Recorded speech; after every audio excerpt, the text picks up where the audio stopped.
a justification for clearing what we have Mhm. gotten from the CAPDDO eh. Mukhang naayos na rin naman eh, by this time. Ayan, we'll play the opening video na po. Okay, sige.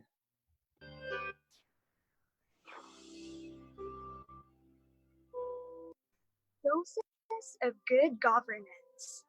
The I Enacted Movement's webinar series is in partnership with the Philippine Daily Inquirer, the Inquirer Foundation, and Inquirer.net.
Hello. Good afternoon. Good afternoon, everyone. Welcome to our 10th Doses of Good Governance. It's a very exciting afternoon. I'm looking forward to the exchange of ideas later on. As I know, I am among friends whom I have had the privilege of working with. They are very good in their field, in their own respective fields. And we will get the chance to pick their brains today, which is a very rare opportunity to actually be able to gather them. So I guess we'd like to thank our partners, the Inquirer Foundation, the Philippine Daily Inquirer, Inquirer.net, and the new Inquirer Mobile, who have made this possible this afternoon. So our topic is actually disaster preparedness and response in times of pandemic. Um, the title in itself is really underscoring the meaning of a disaster. Amidst a disaster, we have a pandemic. And in our recent discussion earlier with Admiral Pama, he said he focused on a QRU. Ako naman, parang feeling ko, ano ba yung QRU? No? It's a new acronym. Apparently, the series of typhoons, Quinta, Rolly, and Ulysses that have hit our country. And so I guess without further delay, so that we can move on to the active exchange later, I'd like to present to you our first speaker. I will introduce them individually later on. But our first speaker is a multi-awarded mayor in one of the secondary cities of our country. She is the first lady mayor of Iriga City, elected in 2004, and again re-elected twice for another 6 years. She has been a speaker for disaster preparedness, recovery, and rehabilitation, both here and abroad. And I believe every time there is a disaster, I call her, and proudly she always says to me, Ate, I'm still zero casualty, zero casualty. It's a goal, you know. It's one of those things that the goal is zero. So that is one of the things here in disaster management. She has been given awards for a strong advocacy in promoting disaster resilience through bridging bridging leadership, and of course bridging the gap with her people. She has implemented a fully computerized local government facility that enables the city to provide more efficient services to their constituents. And she has also promoted the use of libraries, museums amongst their students, and Iriga has grown a lot under the leadership of our first speaker for this afternoon, Lady Mayor of Iriga City, Mayor Madeline Alfilor. Thank you, Ate Marisa. Actually, I am very thankful to Kaya Natin for believing in me. When Camille texted me that I will be one of the speakers, and then I said, who will be the other speakers? And then she said, it's my idol, Yusek Austere Panadero, and of course, the DRRM himself, Sir Alex Pama. Sabi ko, are you sure? Are you sure that you want me to be with those panel? And those are all star cast. I don't know why I was invited, by the way. But anyway, we prepared a video. Then after the video will be a PowerPoint. And the video is a narrative. Actually, I used this during the colloquium during NRC colloquium, our NRC colloquium. And I really want to share this with the people because this is our experience. This is my story and this is my narrative about Iriga City as far as disasters. I may say disasters because our city is being visited by 8 to 10 typhoons in a year, and one of those are super typhoons. And it so happened that this year there were 4 typhoons. The one is super typhoon. It's 320 kilometers per hour, while the 2 typhoons are super typhoon, and the other one is a category 2. So there were 4 typhoons in a row. So here's the video.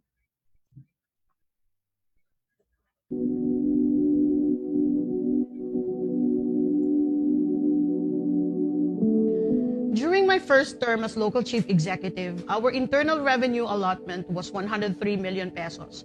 Our local revenue was only 12 million pesos, and our asset was only 200 million. We are landlocked, bypassed due to the diversion road that connects 2 highly urbanized cities, namely Naga and Legazpi City. We were stagnated for decades, which means we were really poor. That explains why health has never been a priority during my first term. We cannot even afford to provide all the basic services to our constituents. Not to mention that 6 natural disasters of our region, flooding, landslide, erosion, earthquake, eruptions, and typhoons. These are the impediments and hindrances, at the same time challenges, on how to make our city progressive and resilient. There were 2 subsequent super typhoons came and damaged our city. Milenio, 195 kilometers per hour, and Reming, 265 kilometers per hour. Flooding occurred up to 2.3 meters in the central business district. Soil mass movement created a dam of mud with its debris flowing through the built-up area of the city. Our housing project, in partnership with Gawad Kalinga, were all destroyed. Here comes February 2010, at the onset of El Nino. Wildfire occurred at the eastern part of Mount Iriga, damaging 700 hectares. It was the indigenous people and village officials who volunteered to arrest the fire. And now, COVID-19, the most strenuous and tough battle. For the first 5 months, we remained COVID-free city. But when the government opened the gates for locally stranded individuals, authorized persons outside residence, businesses, though there's really no dichotomy between health and business, but however, the sudden surge of positive cases is inevitable. All our friends, relatives, department heads, employees got infected. And I even had my COVID scare when I got exposed to them. I voluntarily quarantined myself until the official result of swab PCR test was released. Now comes Quinta, which aggravated the entire scenario, contact tracing at the same time, rescuing the evacuees, and not a pretty sight to see. After a week, here comes Rolly, a super typhoon with the same path as Quinta.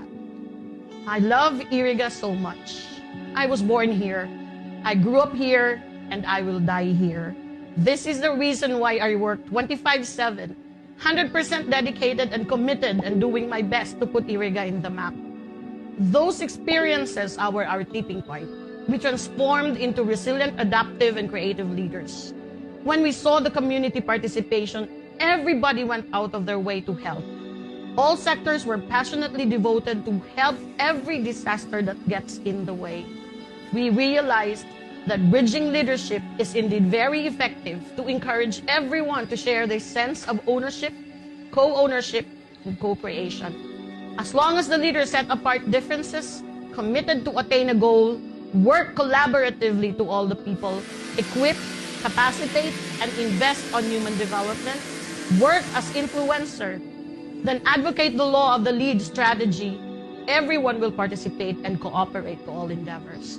Now, due to the trust and confidence, our poverty incidence went down from 39% to 17%. Unemployment rate from 37% to 7%. Our ERA is 650 million pesos. Our local revenue is 130 million pesos. And our asset, which is usually the basis for borrowing capacity, is 1.5 billion already. We were able to pay UP Planades to mentor us with our CLUP, including our climate and disaster risk assessment, which is known as CIDRA. And it is also part of our ELA, Executive Legislative Agenda. Now we have our own city hall. All economic enterprises are earning. ICT building, gymnasium, dialysis center, expansion of the slaughterhouse, solid waste management compliant, City Health Annex 2 will be serving our people in the mountain area, ongoing construction of the Iriga Amusement Park, and also our Level 1 hospital. Veggies on Wheels, which evolve into rolling store and satellite markets to assist the local farmers to earn and maintain their livelihood. We are SGLG awardee, Seal of Good Financial Housekeeping, and other awards bestowed upon us by the national government agencies and international as well. But this does not stop here. We will continuously work hard and will deepen our commitment to resilience at the individual, institutional, and community levels. God bless us all.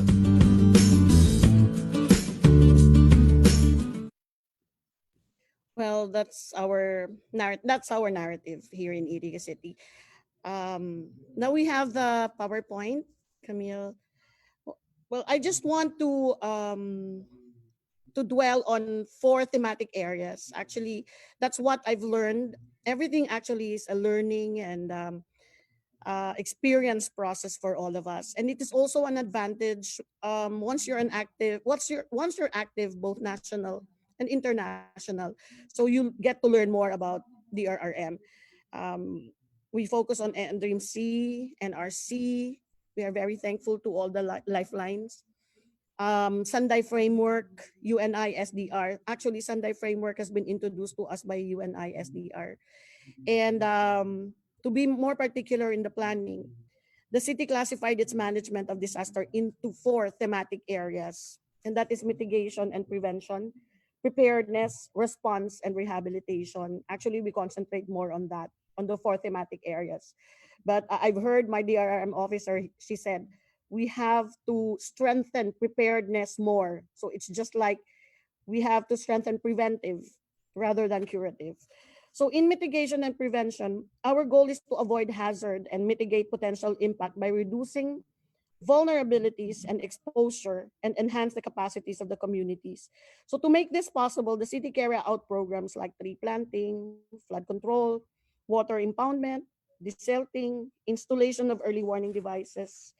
Offices, agencies of the local government, such as but not limited to DILG, CDRRMO, OCPDC, DA, DNR, among others, work hand in hand to make all the aforementioned possible. The work in order to generate a community-based analysis and monitoring activities. Now, next is preparedness. Our goal is to establish and strengthen capacities of the communities to anticipate, cope, and recover from the negative impacts of emergency occurrences and disasters. On this part, the key is readiness of both our material and human resources. The following program activities are undertaken. We have trainings, preparation of plans, capacity building, preemptive evacuations. Preemptive evacuation is really the key. At this point, offices, agencies with the participation of different sectors of the city vigorously participated in the creation of comprehensive and unified disaster preparedness plan for the area of their concern. All the barangays has its contingency plan, and even all the schools of DepEd, the entire schools, we have 40 elementary schools and we have 11 secondary schools. They all have contingency plan and hazard mapping. Then in response, our goal is to provide life preservation and meet the basic subsistence needs of affected population based on acceptable standards during or immediately after a disaster. In this regard, the city is all set on its relief operation, of course, and clearing operation. It is inevitable that the community's normal day-to-day life will be interrupted once a disaster occurs. So that's why we have the Ardana. We have to analyze, we have to get the analysis, risk disaster analysis. And after the Ardana, we have the rehabilitation. Of course, that's the last part, the building back. Our goal is to restore and improve facilities, livelihood and living conditions, and organizational capacity of the affected communities and reduce disaster risk in accordance with the Build Back Better principle. So we have rehabilitation of buildings, houses, reforestation, physical and psychological first aid. So in this area, the city focuses on the restoration of people's means of livelihood and continuity of economic activities and business. Included therein is the restoration of residential houses, public buildings providing public services, and apart from repair of buildings, we give importance to physical and psychological rehabilitation of persons who suffered from the effects of disaster. So thank you to Kaya Natin, and thank you for having me. These three super typhoons actually due to the four thematic areas, and since we are really passionate and we are really an advocate of the RRM, we still thank God because in all four strong typhoons, our city records zero casualty. So thank you very much to everyone. Mabalus po.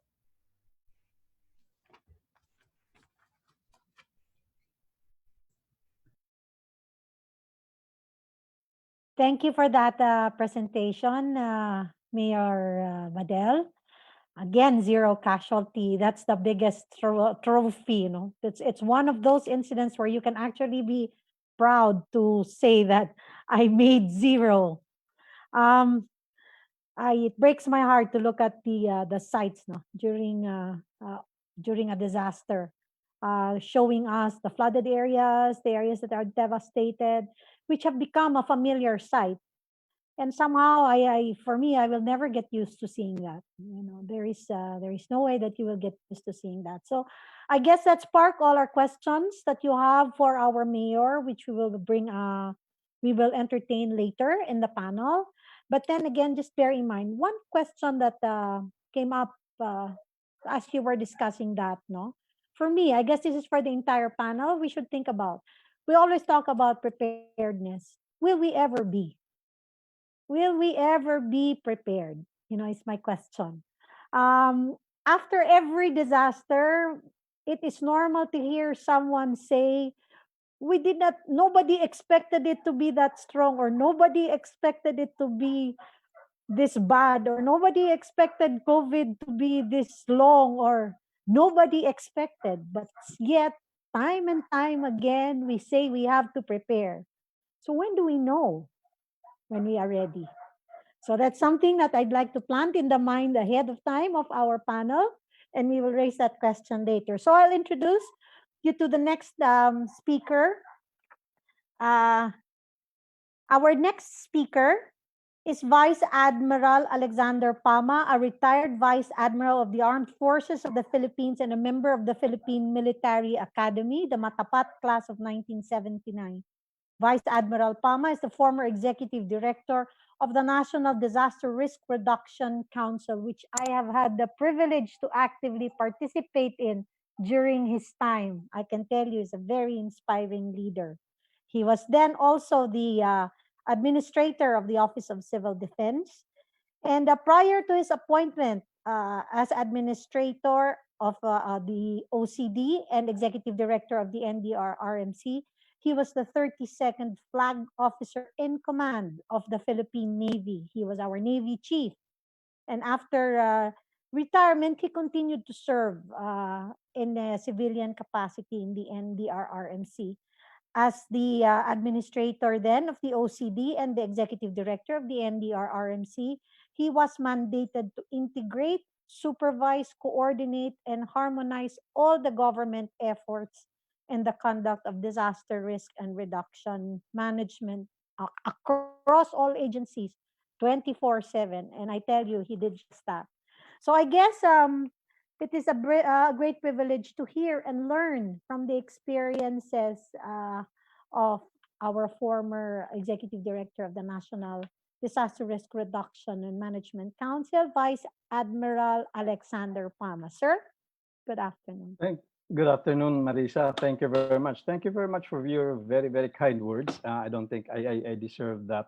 At any rate, maraming salamat. This afternoon, I will be making a presentation and coming in the heels of the presentation of Mayor Madel, who has been acknowledged as practically one of the icons insofar as disaster risk reduction and resilience, for that matter, is concerned. I think there would be some redundancies in the things that I'll be talking about, especially when she was talking about the four thematic areas. But I'll try to breeze through it, and then I don't want to be sort of accused of preaching to the choir. Because looking at the list of the participants, I see that some of these participants we have now are not really new to this kind of thing. And the timing din, Marisa, no? Because the thing that you were asking earlier, I might be able to more or less touch on that in the latter part of my presentation. The question of bakit nangyayari na parate. So maybe to start off, by the way, before I proceed, I'd like to greet my colleague, Yusek Panadero, who's also another institution and icon in disaster risk reduction management. And I'd like to thank Kaya Natin Movement for this opportunity to join this webinar. So if I can proceed now, if you can have the next slide. Hindi ako makapag-share slide, so I requested the secretariat to do this. Next slide. This is a video presentation of precisely the same question that Marisa was asking earlier. If you could play.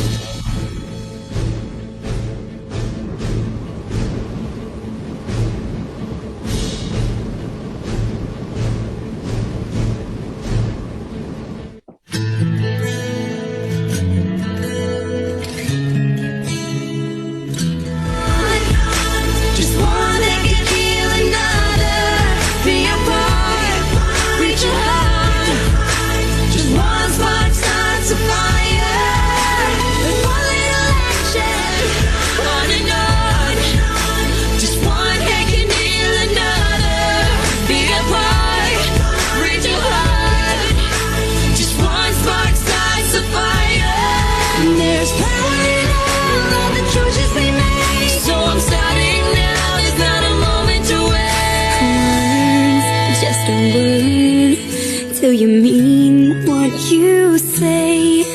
And love is love. Do you give it away? Is it Anak mo dyan.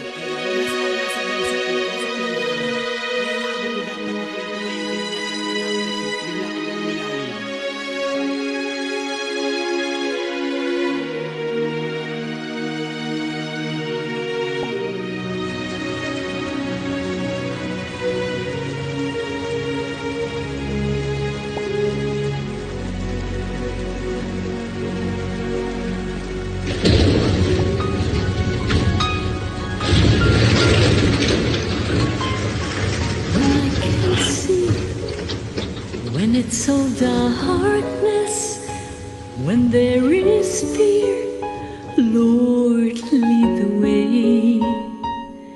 The road to life.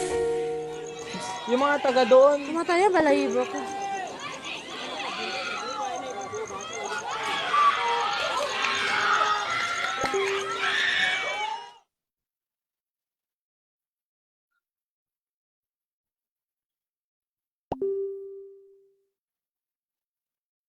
Thank you very much. Next slide, please. Watching the video, I think you'll share the feelings that I have. That it's really heartrending, The same disaster 9 or 11 years later, and we get to encounter this again. So it begs the question na tinatanong kanina ni Marisa. And I hope I will try to address this. It may not be parang nakakalungkot na yung umpisa ng briefing ganun. Ngunit I think the way to solve a problem is confront the problem up front. So maybe to start off, I think in this slide that we have right now, we have multiple hazard occurrences in the Philippines. And this has caused disasters, and we have been subjected to this for so long now. These hazards are not necessarily disasters as they are. It is the degree and the intensity of the corresponding risks that this hazard causes that leads to disaster. Next slide.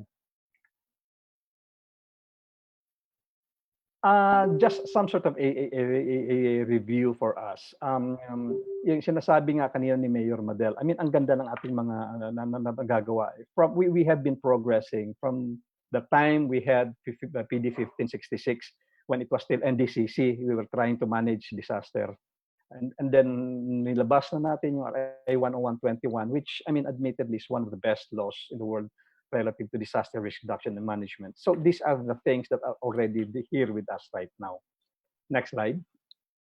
And these laws, hindi lang by and of itself the disaster risk reduction, but it goes in tandem with the law on national climate change. And both of these, we do have the laws which are in the implementation. Again, it's the harmonization of these two laws that remains to be the challenge. And again, I think we are seeing the effects of this thing right now. Next slide.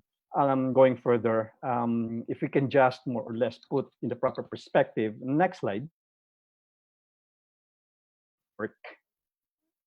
Next slide po.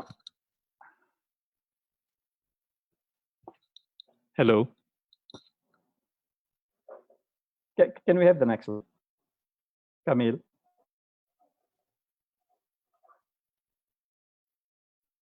Can you hear me? Yes. Go ahead, sir. The slide is changing. We are on the framework.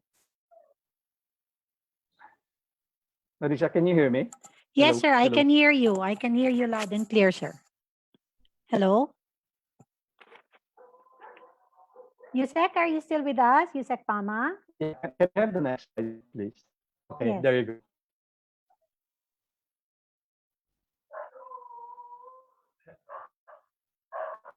Hello. Ayan.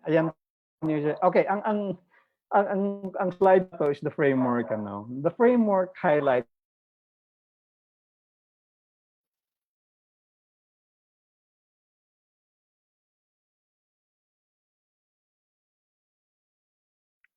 Admiral Pama, you're cutting out, sir.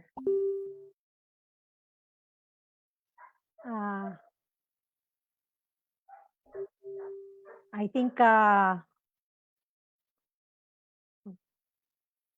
ayan. Yes, he's back with us. Admiral Pama, are you back with us? Yan. hello. Yes, we can hear you loud and clear, sir. Okay, sorry. I think it's in my Okay. In this particular slide right now, we're just showing the framework basically, that highlights the 4 thematic areas mentioned also earlier by Mayor Madel. And the emphasis of the framework is in the implementation, of the progression towards the prevention and mitigation and preparedness as the dominant efforts in DRM instead of response and rehabilitation and recovery. Kitang-kita naman yan. And insofar as the DRM system is concerned, we have a very clear goals supported by the framework that is shown here. Okay, next slide. Hello. Yeah. Again, this just shows more or less the different in the system, the different 4 thematic areas, and primarily on how it is or how they are being implemented by the different. Hello. Yes, sir. We can hear you. Go ahead, sir. Sige, sorry kasi ang pasensya na, I think it's my connectivity that's more or less Anyway, so again, if we can just brush through this slide, if you can have the next slide, please.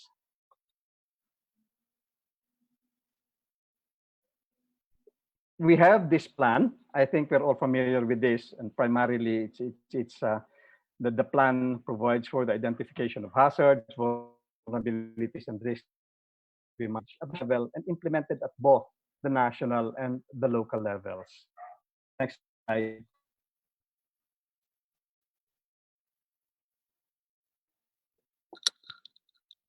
This is the structure, and I think once again reviewing lang natin, we are very familiar with this, and that just to show us the structure that again from the National Defense Department, where the secretary is the chairman. Then it goes down to the four thematic areas where the vice chairs of the DOST, DILG for preparation, for preparedness, the SWD for response, and then the vice chair is for disaster rehabilitation and recovery is the secretary of NEDA.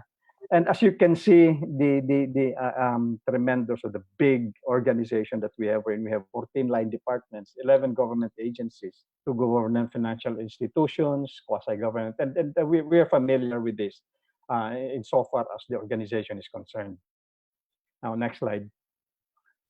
Now, okay, in our approach to disaster risk reduction, we can see that insofar as in principle and practice, our emphasis has been on disaster risk reduction.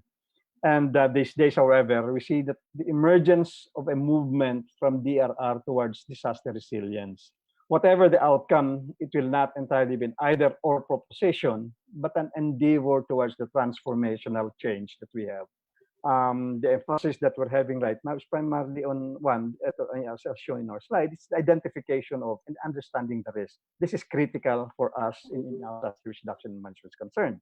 Now, we have the emphasis on the preparedness, and then during at least one of the things that had been institutionalized is what we call the PDRA, APP, wherein we focus on the pre-disaster risk assessment as a basis for further actions in the activities that need to be undertaken. We have been very strict into our adherence to the preparedness update on. I guess Yusek Panadero will be elaborating on us. I hope he can do the OPLASTO, which also leads to the response plan that we have.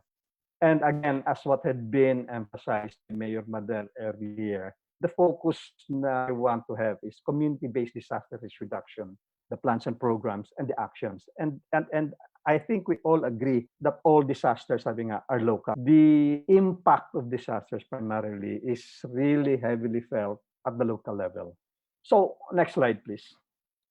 Given our emphasis on disaster risk reduction, it is also imperative, therefore, if you can have the next slide.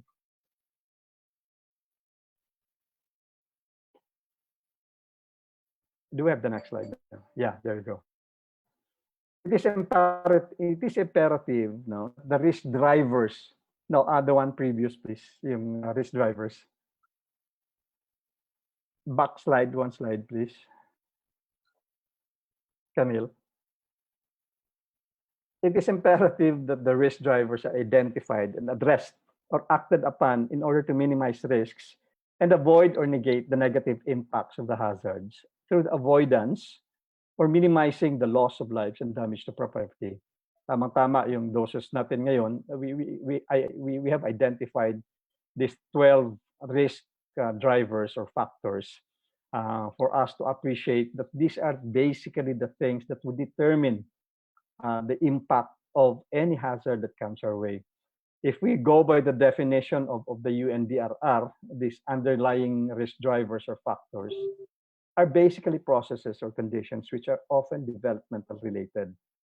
And this influences the level of disaster risk by increasing the levels of exposure and vulnerability or reducing the capacity. As we know, underlying disaster drivers include poverty and inequality, meaning to say, the more people are in the fringes of society, the vulnerability likewise increases with them. We also include climate change and its variability, as well as the unplanned and rapid urbanization and the lack of disaster risk considerations, especially in land management. And then, true enough, again, if I would cite the good practices of IRIGA, that they have even engaged the services of the private sector or the other sectors into coming up with their comprehensive land use program. And again, the other risk factors. Again, the bottom line of this is we have to focus on the risk drivers and determination for us to be able to have a proper assessment of what impact or risks each and every hazard would bring in. Next slide. So in our current disaster risk reduction system, next slide. Next slide, please. In our current DRR system, particularly when there are impending hazards, we implement the activities in the disaster preparedness and response management spectrum. With a hazard identified, usually what comes in is the risk defined and assessed, the process and protocols for preparedness for the imminent arrival of the hazard, and the corresponding response preparations are done and are put in motion. The very first step, as we see, it starts with the PDR. We're in this map. We do the initial risk assessment. The way we were doing it before was that we had what we call a core group of members who does the initial assessment of the impending hazard. And then next slide. What we do in the PDRA, as Yusek Panadero was a very, very active member of that core group, wherein the group with representatives from the thematic areas, the prevention and mitigation with people at that time from PAG-ASA, MGB, and NOAA, meron pa tayong NOAA noon, they would be the ones to more or less define to us what the hazard would be coming in. And on the basis of that, the risk, what kind of a hazard is coming in, this will now be assessed on the basis of the exposure on the vulnerability of the people and the systems where it will be coming in. And on the basis of that, what comes out in our risk assessment is that it basically has to be hazard specific, it's area focused, and it's time bound. Meaning to say, anong klase ba itong hazard na to? Kung bagyo man yan, ulan lang ba yan o may kasamang tubig? O may kasamang hangin? Area focus, saan ba tatama yan? And time bound, kailan tatama yan? So this is basically, on the basis of that now, we get to have a clear picture of what kind of a hazard is coming in. Next line. And the challenge, if you can have the next line. Next slide. Can you hear me? Yes, we can hear you. So yeah, thank you. Yusek. The challenge presented by hazards, as stated here, basically, is primarily to anticipate the unexpected and act on the known. Because ang ano nga natin dito, at the end of the day, our goal is to have a zero casualty and basically and primarily minimum losses and damage. The two main goals that we have is saving lives and properties. Next slide. Again, if we go to in the aspect of the PDRA, actually it's called PDRA APP that we have right now. Ang purpose nun is the PDRA was primarily focused more on the slow onset typhoons, wherein we will have enough time to more or less na para pag-aralan pa natin. And usually what was happening then is pagpapasok na yung typhoon, for example, as soon as it gets before entering the PAR, or our area of responsibility, the Philippine area of responsibility, doon na nag-uumpisa yung usapan. In fact, I remember even at that point, Marisa was already joining us in some of the PDRA sessions. And then we have the APP, or the Action Protocols and Programs, wherein ito naman is focused on yung mga sudden onset like earthquake. Because what we do here, like for in earthquake, for example, you don't have the time to make assessments. So what's being done is way before, like for example, the big one. There are already templates or already studies on and assessments on what could actually happen. And on the basis of that, what is being done is meron ng more or less template na gagamitin in the event that it will happen. Okay, next slide, please. Again, going back, I know you're aware that we do the existing plans and protocols for the two thematic areas of preparedness and response in our DRRMS. I would therefore just focus on what had been institutionalized protocols for preparedness now and response to any natural hazards. At this point, after the preparedness, after the initial PDRA, we come up with the preparedness, which I would therefore focus what had been institutionalized protocols for preparedness for and response to any natural hazards, which is properly implemented would certainly minimize the impacts and the detrimental effects of natural hazards occurring in our country. So in the context of after having the PDRA, the preparedness now, what would come in is the DILG with their the activities that they would be doing insofar as preparedness is concerned. Next slide. We, at that time, the DILG has come up with what we called, and what is now been institutionalized as the Oplan Listo. Are we showing the slide? There you go. Yusek Panadero basically, I would proudly say that Yusek Panadero is the father of this Oplan Listo. I'm well aware that this is his brainchild, the DILG, because I remember how we would discuss in these things. And again, rightly so, this has been institutionalized now. And if I'm not mistaken, and correct me if I'm wrong later, Yusek Panadero, no? Now, when we talk about disaster preparedness, the context of what we have here is both for the long term and the medium term, and also for the short term preparedness that we have.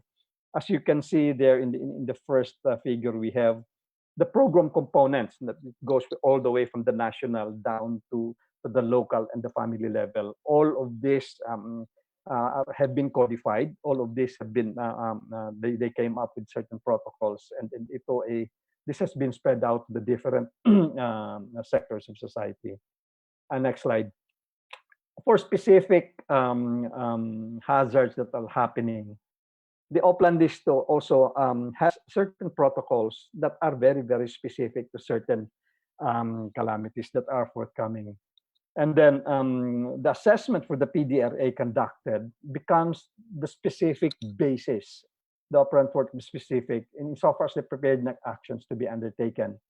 And suffice it to say that preparedness actions here are also hazard specific, area focused, and time bound, and that is properly indicated by yung sa hotdog na yan sa kaliwa, wherein those are the areas that need specific plans of or actions that need to be undertaken, and then DILG has come out with very specific guidelines on those things. When after the occurrence of the event, or when the event is already occurring, we insofar as papasok na ngayon yung response natin. Proceeding to the next thematic area, if you can have the next slide.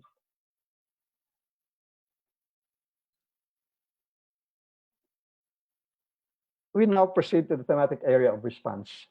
There is a common impression that response operation starts from the occurrence or upon impact of the hazard up to its departure.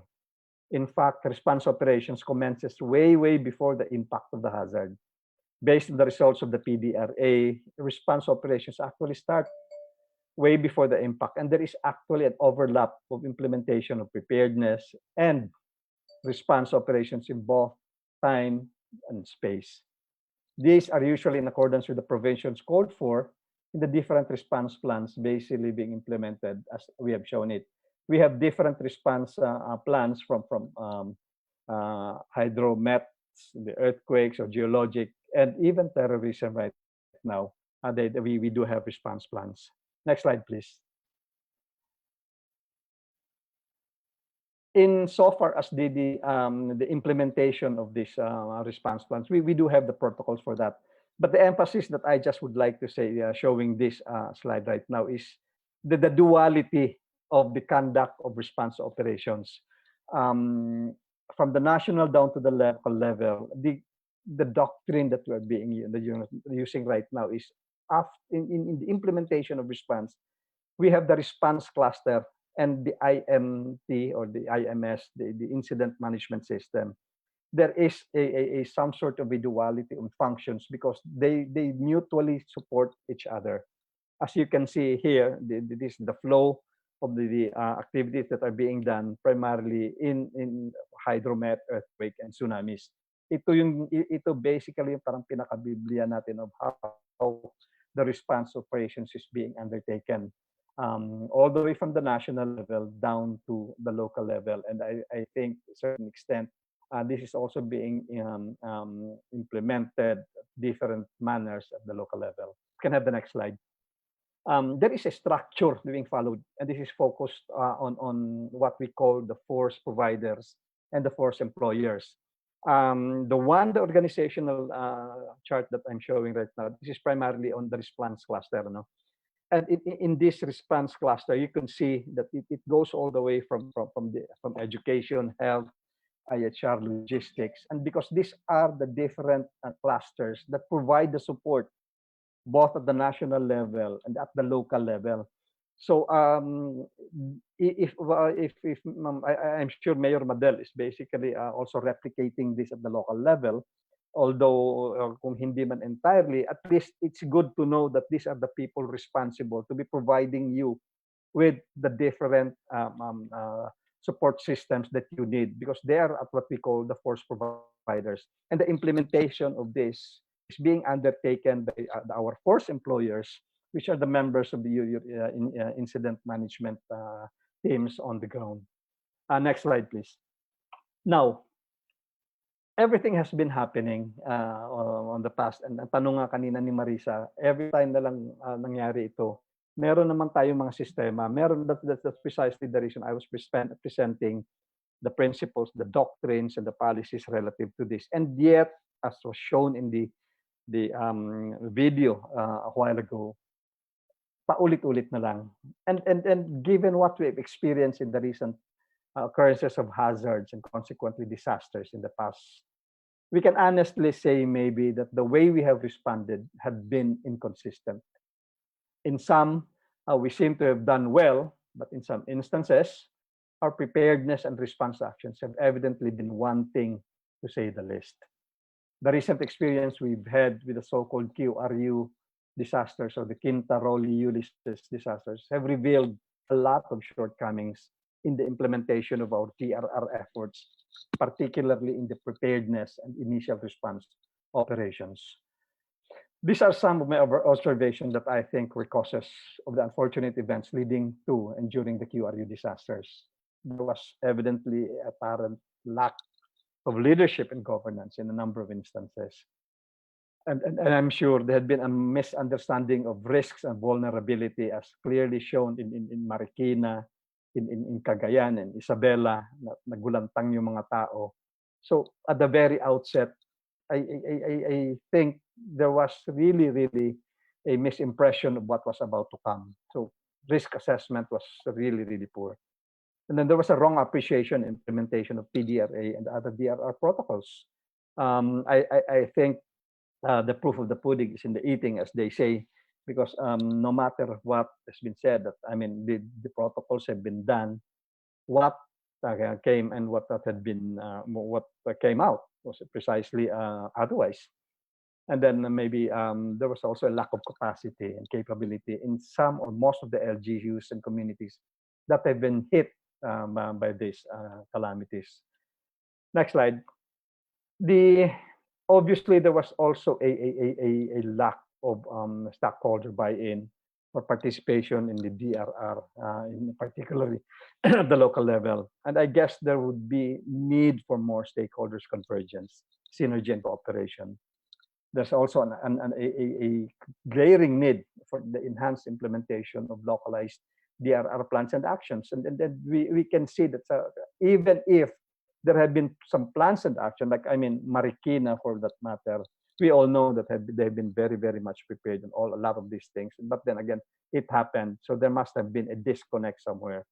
And then I think what was also glaring in those times was the absent or the faulty transmittal of warnings of the impending risks. That I think was very glaring at that point. So given this, I guess if you can have the next slide, going back to the question earlier when we asked, anyari? No, I guess the answer to this question is primarily to a deeper and honest assessment with whether we are doing the things right in accordance with disaster risk governance. The challenge is in the implementation. There should be done on the emphasis on the strict adherence to the principles of DRR governance, which are authority, responsibility, and accountability, without which we will just keep on repeating the same mistakes and suffer the consequences of disasters. Maraming salamat po. And I'm sorry for the technical difficulties we've had, leading me to Thank you. overshooting my time constraints. Thank Salamat you po. very much. Ako, nag-clap her hand si Mayor Madel. Even eyes are very, very thorough as usual, complete with the observations. And I think you captured it very well, sir. Everything that you said, and for the candid evaluation, I'm very grateful that you have given us your candid thoughts on the recent events. No, one thing that I would like to leave again as a question before we proceed to our next speaker. I've worked in the NDRRMC previously at a time when social media was not yet as widely used as it is now. The speed in which information, I will not say correct, but information in general is put out there and transmitted is at a rate never seen before. Whether that's good or whether that's bad, I do not know.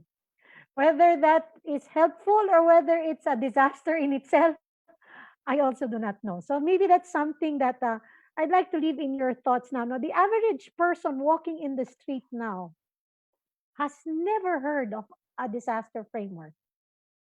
We have DRR practitioners like you, like me, like our LG officials who have actually experienced going through the protocols and working within an organized framework to allow us to respond systematically.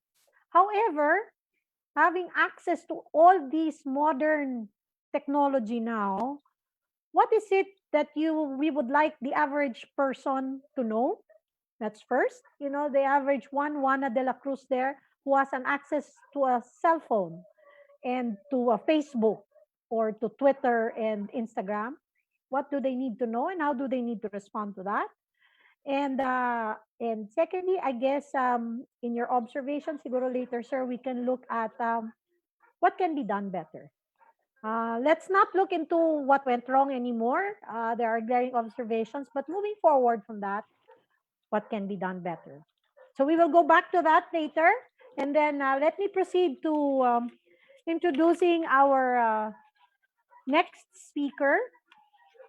Our next speaker is currently the executive director of the Zuilig Family Foundation. So now he wears two hats in preparedness, preparing as a CSO, and he has also had experience in government. He has wealth of experience in ensuring that local governments have the capacity to effectively deliver public service during time of disaster. And I agree with Admiral Pama. The famous hot dog is, we would say, oh, yan na, yung hot dog ni Yusek Panadero. We have to follow the hot dog and see, it gave us direction. in all the fun that we had. We knew exactly where it was. No, we would draw the. It was an instrument. It was a tool that was devised then during his time. He was an undersecretary of the Department of Interior Local Government from 2007 until 2018. He's an industrial engineering graduate of the University of the Philippines and began working as a technical staff at the Development Academy of the Philippines, where he became its senior vice president from the ranks until eventually the undersecretary of the DILG. I believe I worked with Yusek Austir before in the PDCC when Ginsaugon happened to us. That was PD 1566 then, and it's transitioned now to RA 10121 under the NERRM Act. So we can see that we have changed a lot, we have improved a lot, we have put systems in place, we have been able to make leaps and bounds positively moving forward towards addressing um, all these disasters, which seem to be also coming in leaps and bounds, no?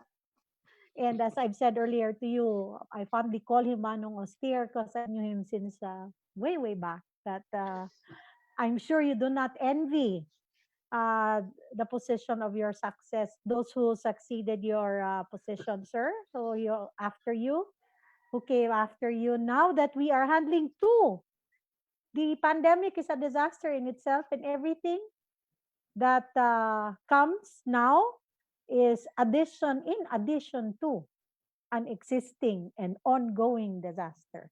So I guess to pick your brains and learning again is a never-ending experience from what you have learned both in the CSO world as executive director of Zurich Foundation and the undersecretary of the DILG, Mr. Austir Panadero, sir.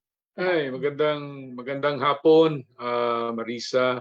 Magandang hapon din kay Mayor Madel, kay Vice Admiral Alex, at sa lahat ng kasali po kasama natin ngayon dito. Maraming salamat din po sa Kaya Natin for giving us this opportunity to join you in this conversation on disaster preparedness and response in the time of pandemic, which is really a very complex subject matter.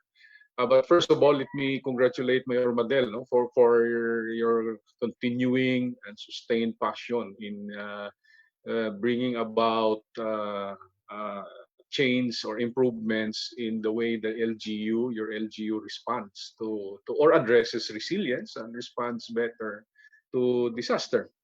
And kami naman ni Vice Admiral Alex, we continue to be good students of this subject matter, and somehow we still find ourselves in this arena, even if we have already sort of moved into a status called the formers. So at any rate, it's never been a dull moment to reflect, and probably we have more time to do that, and as well as share some thoughts on what can be improved as we move forward. So my presentation is really I will not go back to the preparedness concepts. Vice Admiral Alex has comprehensively covered that, and it sets the tone as well as the current system, the current policies. Mayor Madel has also shown how it is being operationalized on the ground. Next slide, please. But I think the topic that we are being also asked now and we're confronting is the challenges in dealing with multi-hazard events. So kung ang bagyo ay isang hazard na siguradong dadating sa atin, ito ngayon ay dumadating na may inabutan pang isang hazard, and that is COVID. So I think our challenges, especially at the local government level, where I think, as Vice Admiral Alex said, that's hazard is and all these disasters are really local. Hindi lang ho preparedness for typhoons, floods, and what have you, that you have to deal with, but in addition to that, ensure that COVID is contained, prevented, and prevented from spreading. Now, that might sound simple, no? But it is really, I think, a truly complex situation that all our local governments are dealing with, no? So for example, nabanggit ni Vice Admiral Alex itong ang sinusunod natin doon sa preparation for typhoons and all that, and even party response ay yung listo. Incidentally, I'm not the father of listo. Ako ho'y nagninong lang dyan. Yung listo, that tells us the protocols to prepare better for typhoons. But I think nowadays, as we confront COVID, you have to do listo kasama yung PDITR. So what does that mean? I think everyone now should know what PDITR is all about. Prevent, detect, isolate, treat, and recover. Because that's how we deal with COVID nowadays. So you have to do both now. So that's the first complexity in all of this situation. The usual business is that you deal with one hazard. The unusual business is that you have to deal with both. And that is going to be there until such time that we don't have the vaccine that is supposed to address the COVID. The typhoons, we cannot really do something about it because they really come at certain times of the year. And the observation na para yatang mas lalong lumalakas ay talaga namang tama, no? So tapos yung sinasabi pang every 100 years flood, mukhang naging every 10 years flood na. So I think we're looking at a scenario that all of these the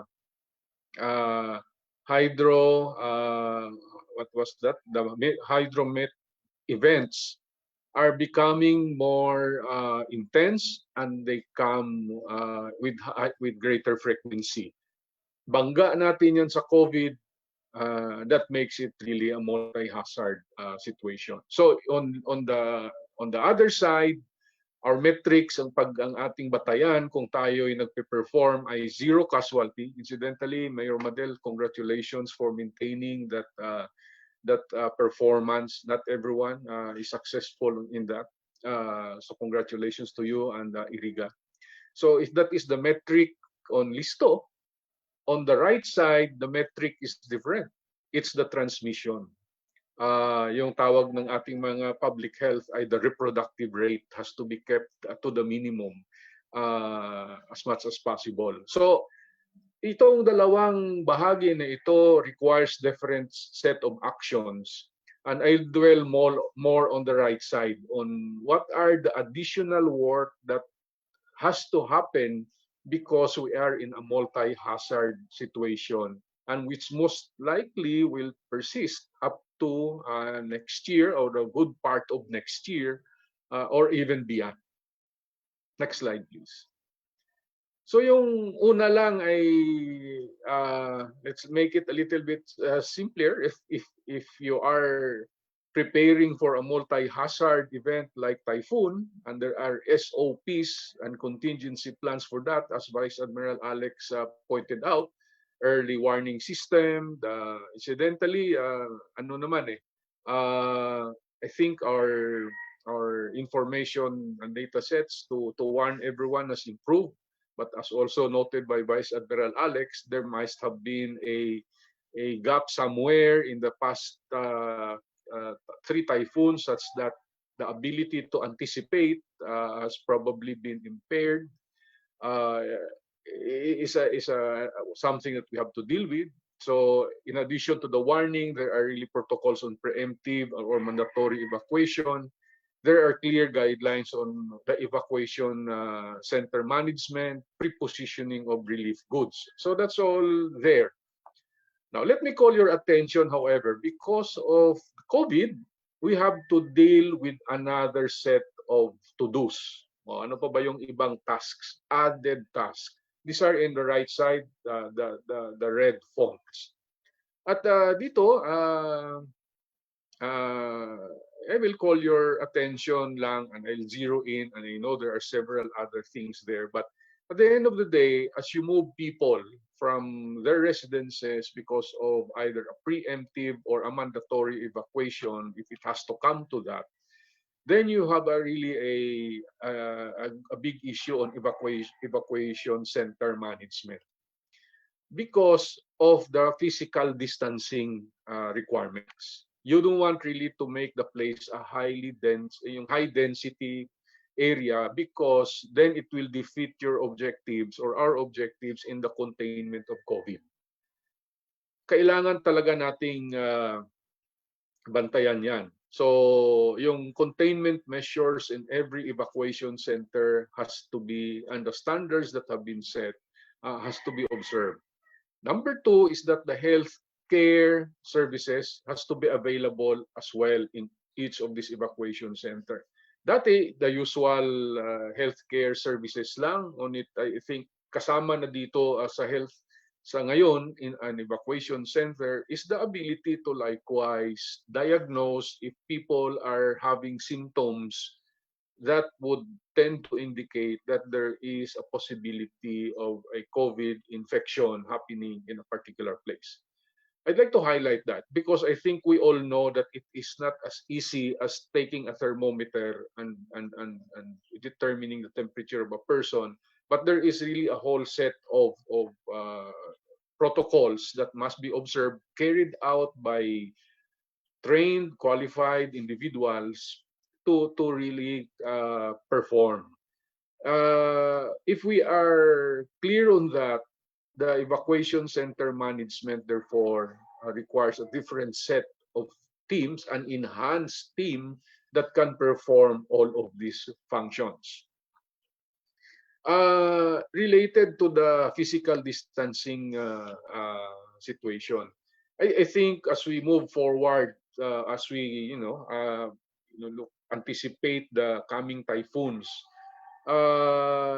I'd like to flag also that probably there is a more medyo purposive way of identifying more evacuation centers. Baka kasi yung ating mga kasalukuyang evacuation center, kung i-observe talaga natin yung physical distancing requirements, ay hindi sapat po yun. At kung ipilit natin ho yun, ay baka lalong lumaganap ang virus sa mga evacuees natin. Then we have another set of problems facing us. Next slide, please.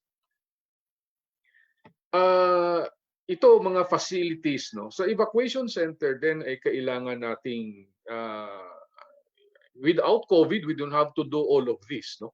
Hand washing and hygiene facility, prepositioning of supplies such as requiring face masks, shields or alcohol and etc. But these are now added functions that we need to provide or added facilities that we need to provide so that we address also the issue of the pandemic. The other one is, and the second bullet, I already mentioned that, but the last one, I'll also I like to emphasize that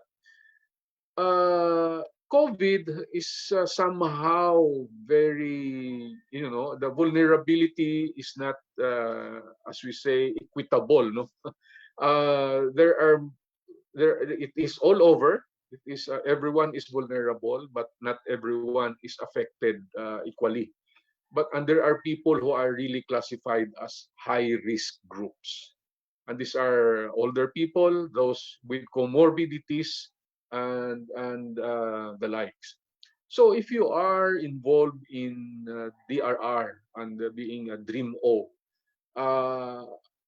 how should you go about knowing who these people are?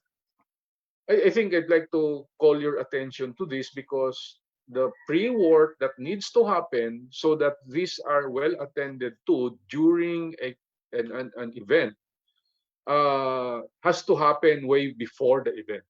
This is not even before 76 or 72 hours. I would really suggest that we look at closely, start knowing the communities, mapping who the vulnerable people are on COVID, as well as the elderly and probably those who are pregnant as well. And know exactly and already predetermine and designate what sort of evacuation or other interventions are necessary that can happen should there be a need to really assist them or rescue them or evacuate them. Kailangang alam way ahead sino yung mga taong nangangailangan ng special arrangements, especially in times of COVID, so that we prevent again transmission. Next slide, please. And this is I think a major point also. We know, and this is somehow, Marisa, related to your question, what should the man on the street really know? A lot, but probably we have to figure out that in times of multi-hazard situations, like you have COVID and preparing for for say a hydromet event or typhoons or flooding, communication has to be really heightened, scaled up, and highlight the need to demonstrate the behaviors that will prevent the spread of the pandemic. I think that's the platform for the communication. The hand washing, the mask, the distancing, and not gathering, in big groups, and all those things are very crucial. Because at the end of the day, the spread of COVID is really, I think, a fundamental, no, in terms of this particular scenario where you have a hydromet event and a pandemic.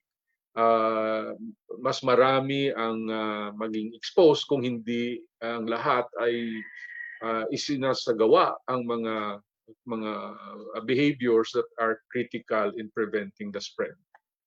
Next slide, please. Now, the other one is a really supportive, no, or another set of actions to support that effort, is to anticipate to be proactive to reduce vulnerability from COVID-19 and other hazards. And that is really by way of anticipating consequences of disasters. Well, again, especially on at-risk groups, and take on early action to reduce the impact of disasters. Now here, this is really, I think, the main message here is in times like this, and we hope we'll get through the typhoon season fast, but there are 2 more typhoons, according to, more or less, according to Pag-asa. But in preparation for next year, we should really, our Dream O's, local Dream O's, and those who are helping the Dream O's, be it private or international groups, should really try to anticipate already the scenarios, and prepare for those scenarios. I think there's a whole lot to be said about scenario, and I'm sure Vice Admiral Alex will can further elaborate on that, because at the end of the day, your ability to plan is really dependent also on the clarity of the scenarios that you are trying to address. What are you really preparing for? So kailangan mahalagang tingnan natin yan. Ang gusto, which I'm sure the DRRMOs are doing, but here, what the main message is, as you do your usual hydromet scenario building and preparation, you have to factor in already the needs of the high-risk groups for the pandemic, because that will likewise drive your response strategy, as well as the capacities that need to be scaled up in order to be able to respond better. And there are many tools that can do that. There are community level mapping of vulnerable households, and they provide the services that can be provided can be likewise programmed. I think there are tools now that, in fact, another group, the National Resilience Council, has devised a mapping scheme that will facilitate this kind of analytics. Next slide, please. Okay. I think the other one now is, let me shift to the other side, our responders. In a hydromet event, our first responders, or we call them the climate-related disasters, handa tayo dyan, okay? But in a pandemic, we call them our frontline personnel, the healthcare workers. My point here is, in a situation where we have to deal with both, I think that we should likewise also provide protection not only to the front line but also to the first responders. I think we see in the rescue effort that people have some face masks and etc. But I think the responders must be, the first responders must be also supported in a psychosocial care, provided psychosocial care, orientation on the pandemic so that they would know how to deal with those who are probably high risk groups, as well as in fact even those who are already positive, both to protect themselves as well as those who are those who are being assisted. So pareho ring bigyan ng proteksyon ang ating first responders together with the frontline personnel. Next slide. And I think in all of this, moving forward, the issue of having to deal with both multi-hazard events only argues for a more integrated disaster risk governance. What I want to highlight here is that because of what the pandemic has created, or the consequence of the pandemic, it becomes also a challenge to our DRRM institutions and facilities to really integrate the way things are being analyzed. And well, I'll just call attention to the maps. I think we all know this, but there is again probably a good this is a good opportunity to take a second look on the maps. And we know what are the types of maps that are being utilized at the moment, but probably the health map, the health layer, no, of those maps has to be likewise examined. And just like what I mentioned earlier, there are already several cities in the country that is doing this, and perhaps this is something that can be eventually shared to everyone, wherein local governments can identify where the infections are happening in their LGU, and when they plan for a preparedness or a response, they know better what to do in certain places because of the nature of the infections happening there. The other point I'd like to make is because of the multi-hazard situation or the pandemic. This is not only about DRR in lang, but we have to really make health a key component of our preparedness and response as we move forward. And in fact, the issue of food is also becoming a concern, if it is not a concern already, because of increasing hunger. In a multi-hazard, I think si Vice Admiral Alex can help us, understand the dynamics of this. We are dealing with one disaster, but there are looming disasters if we fail to address the ones that we are facing at the moment. And I'm referring to the issue of hunger. That's why I also put here and to call just the attention that in a pandemic, especially the one that we're having now, yung ating ability to frame this from a preparedness and a response point of view is no longer just by silos, and cannot be by silos. We have to look at the totality of everything, because the economy, the food security is already at risk. Let me just end with 2 points, and this is, I think Mayor Madel has clearly demonstrated this, that leadership is key in all of this, in promoting, in leading the effort to deal with multi-hazard, especially what we're having, both the hydromet and the pandemic.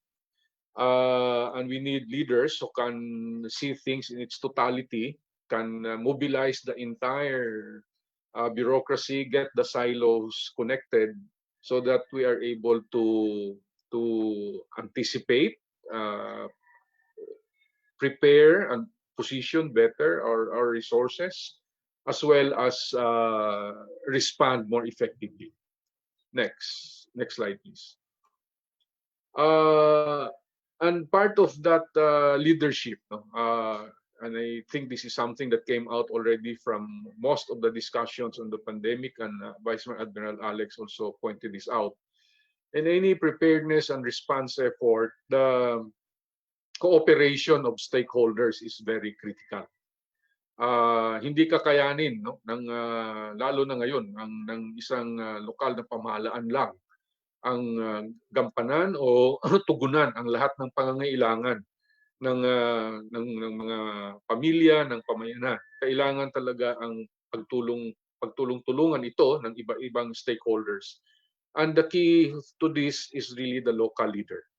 I think that is the main point I'd like to make. And we have to support them, and we have to likewise encourage them to demonstrate these acts of leadership consistently all throughout this period. And last but not the least, next slide, please. There, as somebody said, nobody has been in this situation before. I mean, you know, we all of us, probably the panel, have been in the dream sea, and we have experienced all of these things before. But pandemic is another story. Nobody has been here before, so wala hong manual pa ito, wala ho masyadong ika nga, no, roadmap, and definitely hindi pa na-imbento yung listo para kay COVID. So please continue learning, look at resources. These are my suggestions. You can Google them and look at what other countries are doing as well, and just do it and implement it if it makes sense in your locality, in your organization, in the communities where you're in.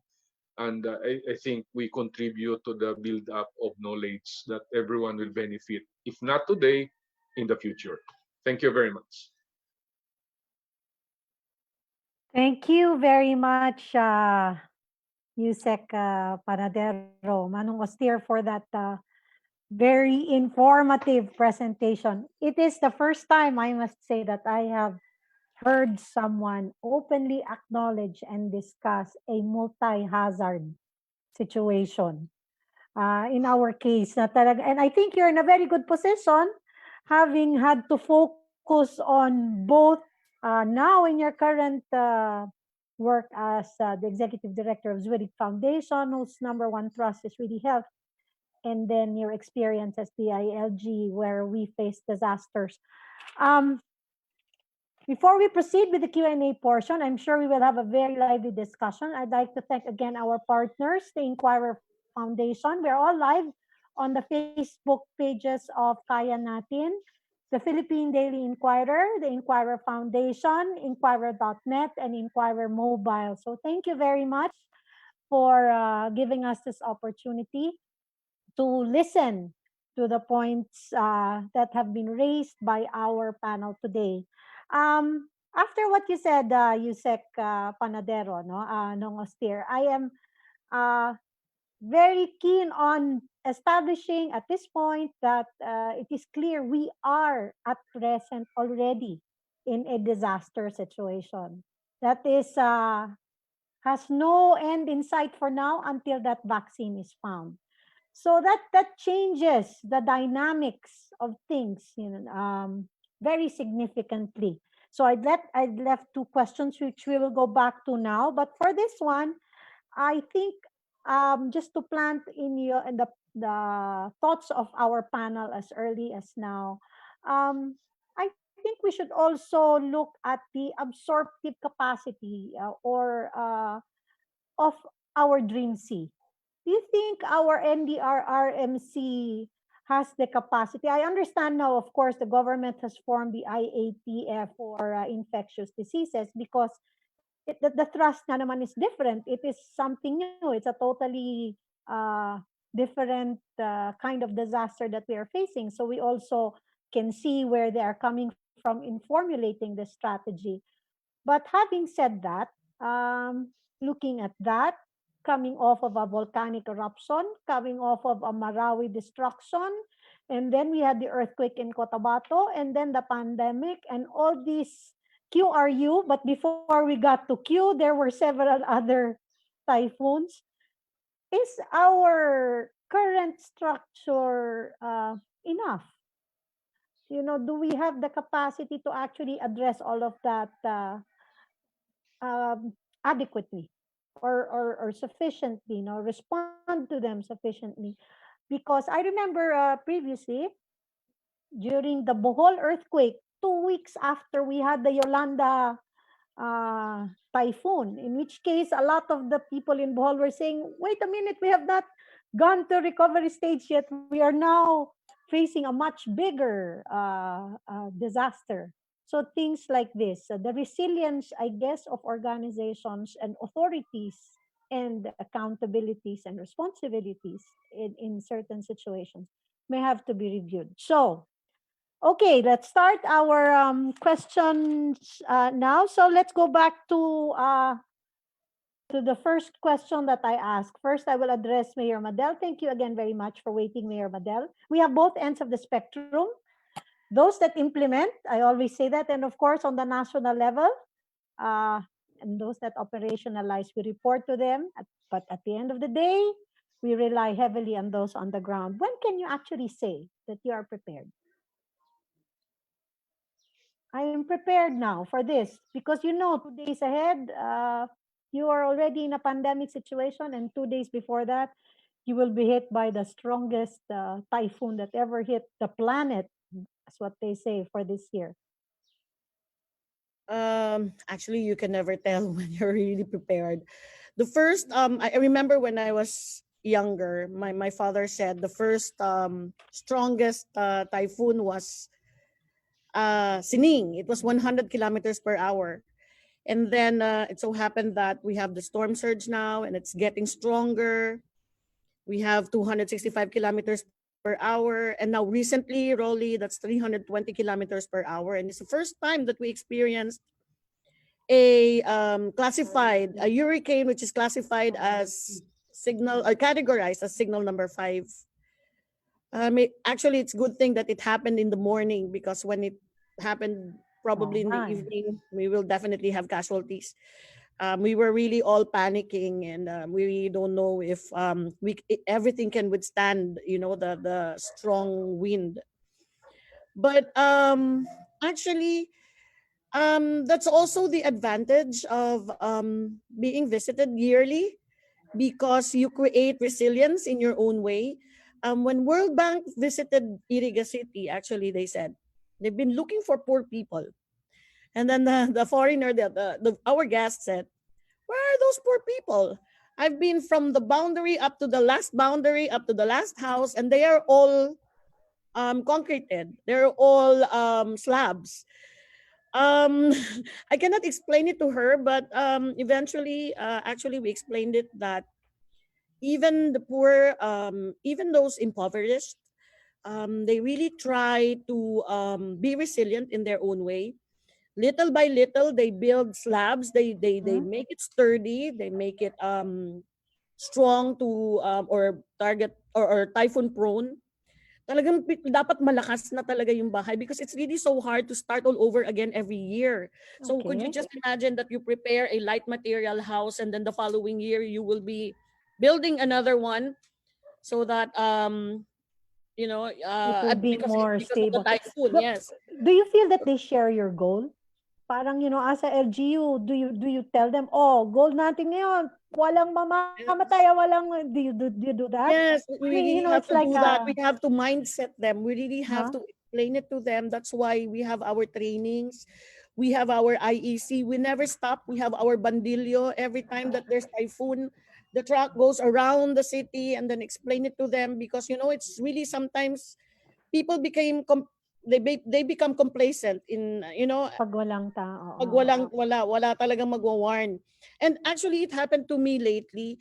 My DRM officer told me that a person has forecasted that there will be a typhoon on the 25th, and it's the same strength as Rolly. So I was really skeptical whether I will post it or not. I was really pondering whether I have to post it, because it's an information that should be verified. But however, it's not verified. It's not legitimate. But I really have to tell the people early, because they have to be prepared ahead of time. Okay. We cannot foresee whatever may transpire in the future, but at least we are prepared. Let's say you will be receiving your year-end bonus, you will be receiving your salary, and at least they can learn how to set their priorities first. Mhm. So, it's really quite hard really to mindset So I people. guess one of the measures of preparedness is that no one will say, I did not know. Yes. So Yes, dapat yes. talagang, Let them be pag aware. merong nagsabing, I did not know dyan, talagang dapat, that's a no-no, I guess, no? Yeah, In the Ate, community. you really have to exhaust Yeah. everything, all the senses. Okay, you have to arm them, to be armed to fight for themselves. I guess. Yes, yes. How about you, Admiral Pama? Nako, I've seen him in action to ensure that all the LGUs are prepared. And it's different in this case because the situation varies from across, across areas. So how are you comforted? How do you know that the areas that will be affected are prepared? Sir, you're on mute, sir. Please unmute your mic. Sorry, 2 points lang ano. First, bago ko na makalimutan, I'd like to address yung point ni Mayor Mads, na yung sinasabi niya, she isn't sure kung yun ano ko ibibigay niya na o hindi. My take on that, it is unfair to the local chief executives. It is unfair to them in the context because hindi dapat per protocol, per policy, per doctrine that we have, they should already know that.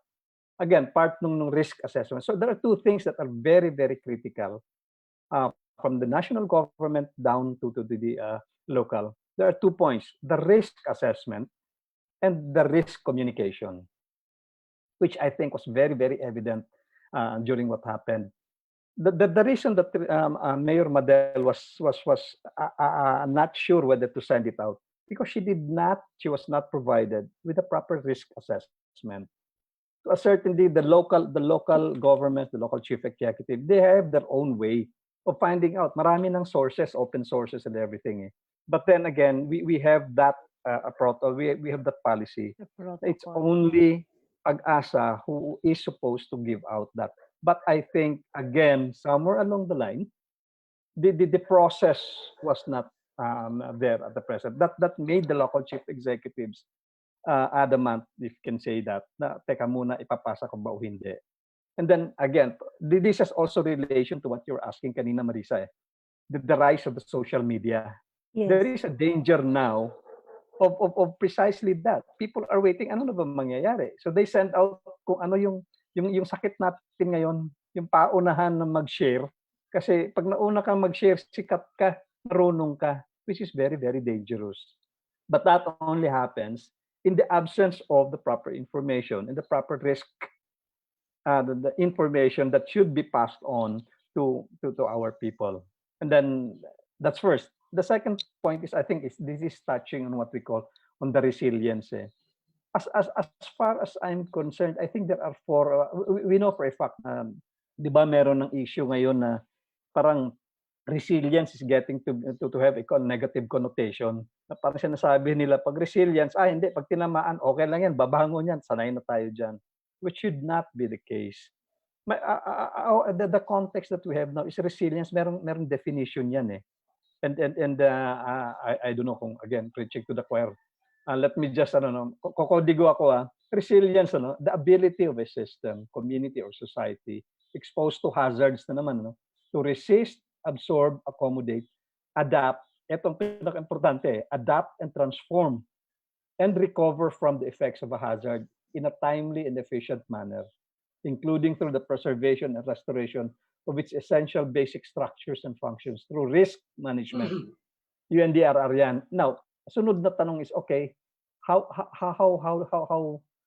do we get there? I mean, what are the imperatives? I think one is, this is now the time we transform, na rather than act on the symptoms of the hazards, of the disasters, we act on the risk drivers, ika nga eh. Whatever those risk drivers are, yun ang tirahin natin.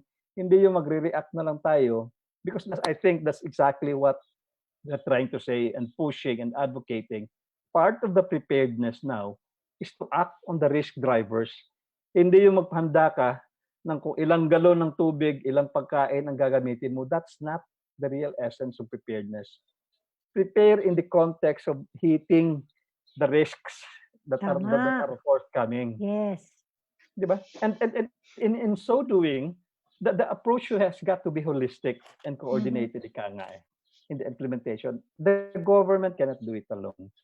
One sector cannot do it alone. It has got to be ownership Holistic. by everybody. Yeah. Everybody's got to be owners of the risk and the things that need to be done in order to be resilient. Yes. So again, translated on the local level, yung sinasabi ni Mayor Vidal kanina, yung mga tao, inaayos nilang ginagawa nila, pinapalakas na lang yung mga bahay. Yes, that's correct. But again, this is something that needs to be undertaken as by the society in itself, down from the family, the barangay, the city and community. Yun lang. So Yes. again, Let me capture that, because I think that's very crucial, Admiral Pama. You're saying that to look at the risk drivers, because oftentimes it is forgotten. We assess the hazard. You are on a slope, you are on a flooded area. It is not the hazard that you are supposed to assess, but the risk.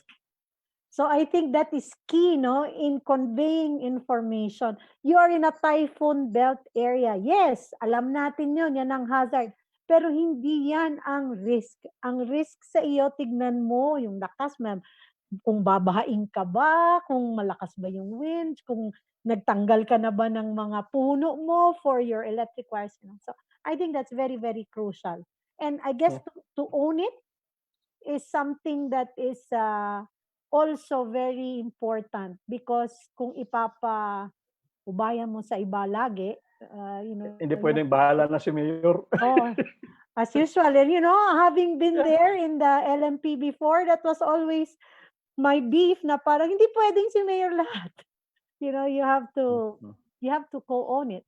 So about Yusek Panadero, sir?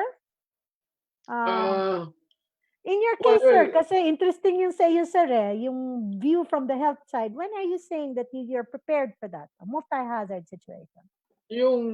First, I fully agree with the matter of risk. You really have to configure preparedness actions based on that.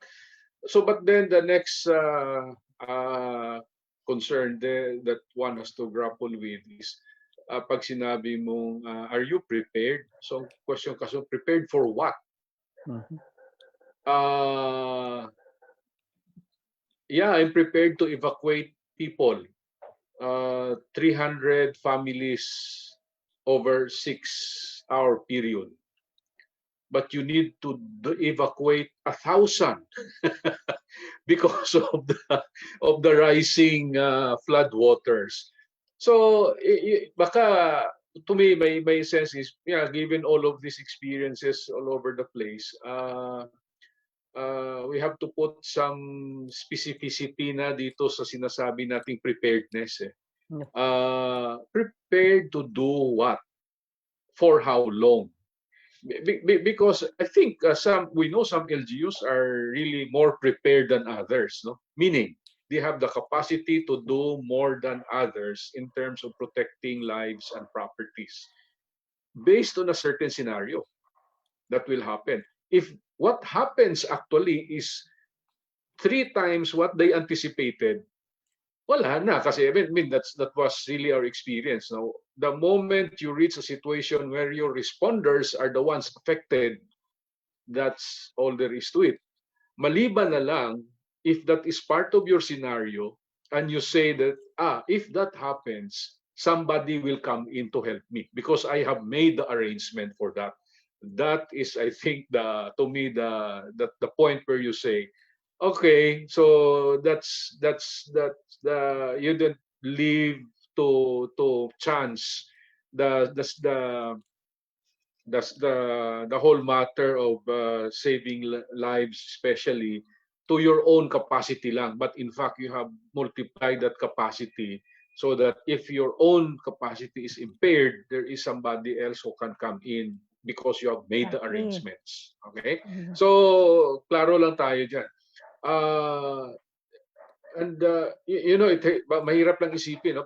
What if there is I don't know if somebody has really figured out and say, okay, we have a 10-year, a fantastic flood and an earthquake at the same time hitting the place with a pandemic. Just how I don't know who is prepared for that. Diba? So I mean, Nowadays, wala pong imposible. Parang, just to dramatize the point na preparedness is really something that has, I think I saw somewhere, you can definitely plan you can make kumbaga ba, you can plan but you cannot plan or anticipate, but you cannot Mhm. anticipate everything. But let not be the norm. Parang as much as possible, anticipate what are the most likely scenarios coming your Yeah. way, and really figure out whether you have the capacity to deal with it. Yeah. You Then have to that's the time I scenario would, build. of course, mahirap yung linear lang tayo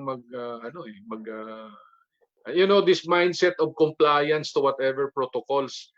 I think we have graduated na naman for that. If not, pag mayroon pang hindi nakagraduate dyan, dapat mag-graduate na. Out of Compliance the is box. fine. Then really anticipate what other things might happen and prepare lang for it. Yes. It's, Para- I can parang see. sa- Yes, go ahead. Sa military, we have something what you call is the best laid out plans fly out of the window on the first burst of gunfire. Siyempre, no? You have to prepare for the gun to fire. Yun ba yun, sir? Well, I agree with you, Sec Panadero. And I think what was key in what Sir Austera said is siguro preparedness has to have specificity. Even in every individual household. Sa bawat bahay. For example, those in Marikina, pag umulan siguro ng walang tila ng 30 minutes, huwag nyo nang antayin pa, lumikas na kayo, di ba? For in your own individual households, we need to be specific. Ako, for example, kasi nga, pandemic tayo ngayon, malayo ako sa aking mga parents who are in the province. We tried as best as possible to be specific. When it becomes ganito, ano gagawin mo? What will you know? So, I guess, yes, you're right, sir. Dapat specific ka, mag-scenario build ka sa isip mo kung ano ang gagawin mo. So that the accountability, as Admiral Pama was saying, does not sit just with an official, but you grab a hold of it and make it your own personal responsibility as well. So here is a question. How should good governance be sustained in relation to disaster management, knowing that political terms are only 3 years? And if you're lucky, maybe 9 years. So the policies, yung national po ba, do they carry all the way down? Because as we've all said, leadership is key. And we have identified that leadership on the ground is even more key. So, paano natin sustain, sir? Wala ba, ano yan, nai-institutionalize ba yan na ordinansa? I th- well, offhand we're talking of yung basics muna tayo, no? I mean, as Mm. Admiral Alex mentioned, we have a good set of laws and all that. And I think over the years, the efforts naman is to put the systems in place, develop the competencies of those who are supposed to carry out certain things. So that has been ano. But yes, our system says that we change leaders every 3 years.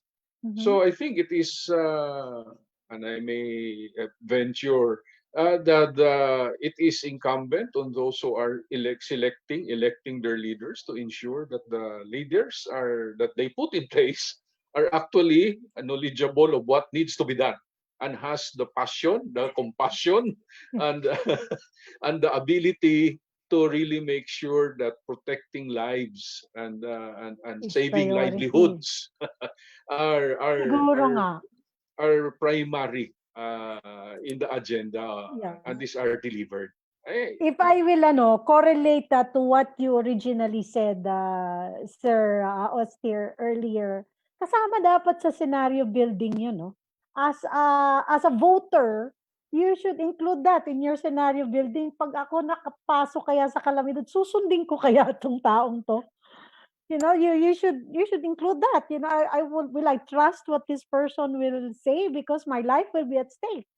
So that should be part of scenario building. How about you, Admiral Alex? Sa tingin po ninyo, how can we look past that? Again, it begs the question kasi if we keep on going back, nandyan na yung mga dapat gawin eh. I think that just needs to be tweaked. Nandyan yung mga policies, protocols, and everybody. In fact, in fairness to the local government units, a lot of them have been doing a lot of adjustments, if you may. It's not something that's static. These are dynamic issuances. These are dynamic tools.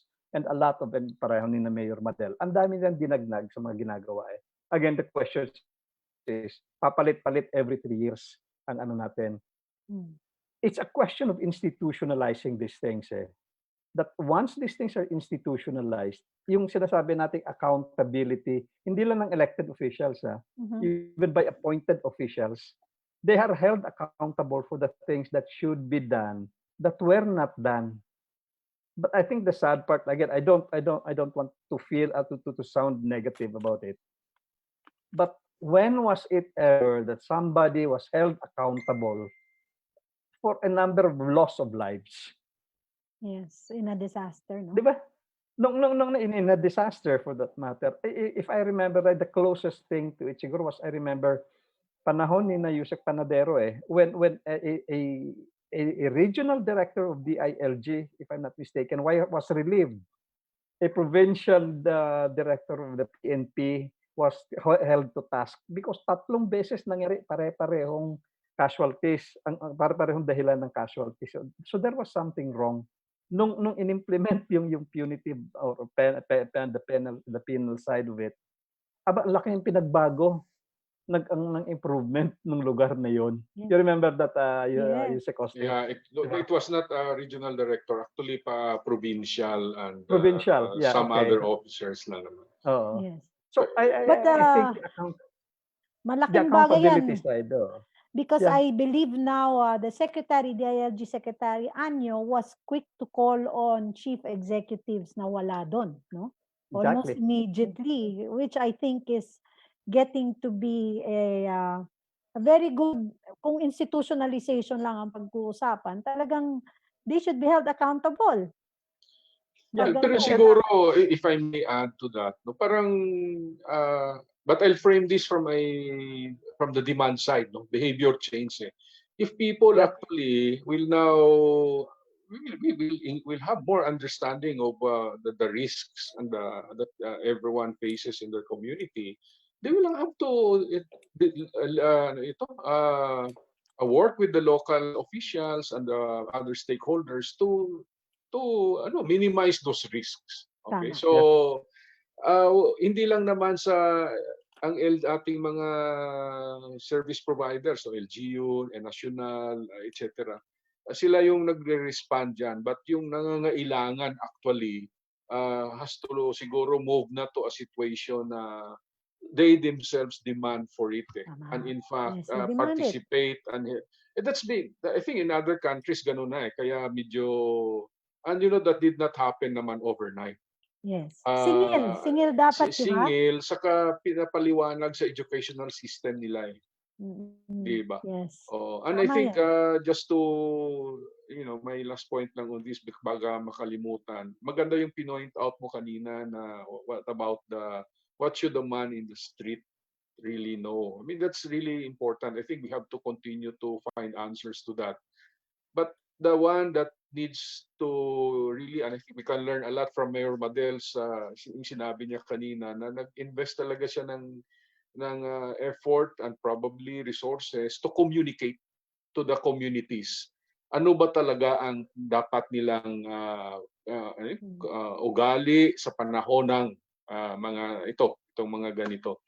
I think that's a big area for improvement. Communicating risks, changing behaviors, so that people are more, kumbaga naunawaan yan. At hindi mo na kailangang sabihan palagi na wag mong tawag dito, yung kalabaw na lulunod. Sasagipin yung kalabaw. Pero that happened. I mean, but that's might not be really a good example, but we just have to continue and even scale up the risk communication effort natin sa ating mga kababayan upang maunawaan pa ng Ito pang isa, yung landslide, no?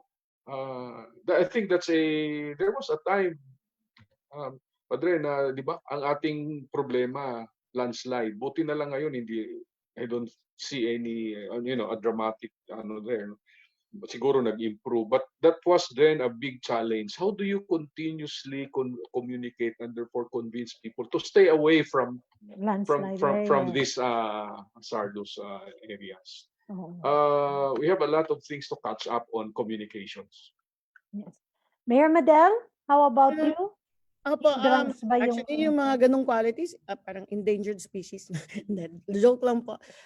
Actually, we're really lobbying na sana yung i-change yung number of years. Kasi yung 3 years is not really enough. Actually, 2 years lang yun kasi after 2 years, you have to file your candidacy. Correct. So, 2 years and several months na lang po yun, and then it's campaign period. So actually we're appealing na sana po instead of 3 terms, 2 terms, but at least 5 years. But however, alam to ni Yusek Oster. I think that's the purpose also of SGLG, na implement ng DILG na to institutionalize all policies. However, it's really working. It's really working kasi madami na Unlike before, konti pa lang yung aware, yung SGH pa lang noon. Then after that, nag-SGLG na, and then SGLG dumadami na din. Imagine before 65 lang, and then naging 100, and right now it's 300. So you cannot really do it overnight. However, it's really working. So yeah, it's really, I mean, SGLG is really working, and I really admire the people who implemented it and who are implementing it right now. Kasama doon si Yusek Oster. I'm pretty sure that he's really abreast of SGLG, and also Yusek Sasendoncillo. So yun po, magagaling po talaga ang LGA at magagaling po talaga ang DILG. In fact, believe po ako sa training ng DILG. Magagaling po yung mga officers, magagaling po talaga sila. So yeah, again, I would like to reiterate, you cannot really do it overnight, but there are lifelines and there are other NGOs and of course the DILG na nag-a-advocate na ma-institutionalize lahat. Okay, I've been told to ask the last question. So siguro last question and then all the everything else that you'd like to put into it. And before that, again, baka maputulan tayo ng time. I'd like to thank our partners, Inquirer.net, Inquirer Foundation, the Philippine Daily Inquirer, and Inquirer Mobile. We have quite a large audience, usually in the range of about 20,000 every time we have a gathering like this. So malawak po ang nararating ng lahat ng ipinaabot ninyo, our panelists. So thank you to all of you. So my last question, as I've mentioned to you earlier,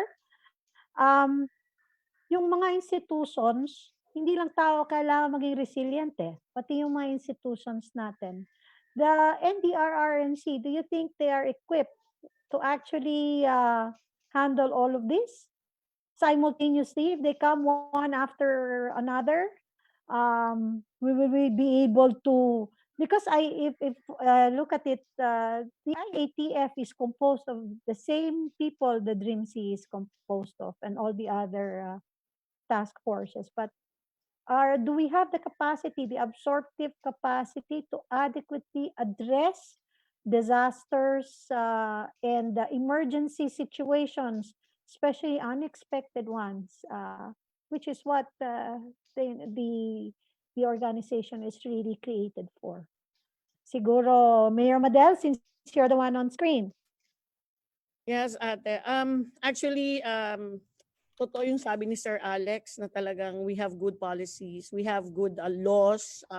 In fact, when every time that I share it with other colleagues in the in international realm, nabibilib sila kasi advanced tayo. Actually, we're more advanced than other countries, and sometimes they want to replicate all the best practices that we are implementing. However, I would like to go back to the IMT, ICS. Pag IMT, there's a responsible officer. And the responsible officer is the person accountable of everything. Mapapasunod mo lahat kung marunong ka at alam mo. And again, I would like to reiterate, leadership is really the key. Yun talaga po. So I believe that we have good policies. We have good laws, but we need a responsible officer who is adaptive to all disasters that may transpire or may happen or may occur in our country. Okay, thank you very much, Mayor Madel. Sir Yusek Panadero? Yeah, I think our institutional infrastructure, from national down to the local, for disaster, has been there, has proven its capacity, and I think moving forward, can handle this. The challenge lang is yung putting really a more integrated response because of the pandemic, because of this multi-hazard, which you have to consider the different